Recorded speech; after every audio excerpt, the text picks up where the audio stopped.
இடைக்கழி நாடு பேரூராட்சி கூட்டத்தில் செயல் அலுவலரின் கண்ணத்தில் அறிந்த பேரூர் மன்ற துணைத் தலைவரும் முன்னாள் பாமக மாவட்ட செயலாளருமான கணபதி கைது செய்யப்பட்டார். செங்கல்பட்டு மாவட்டம் இடைக்கழி நாடு பேரூராட்சியின் மாதந்தர சாதாரண கூட்டம் வழக்கம் போல் நடைபெற்றது.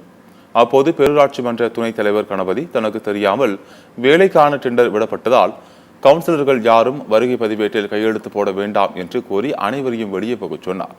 அப்போது அங்கு வந்த செயல் அலுவலர் மகேந்திரன் கூட்டத்திற்கு வந்து வருகை பதிவேட்டில் கையெழுத்திடாதவர்கள் வெளியே சென்று விடலாம் என்றும் கூறினார்.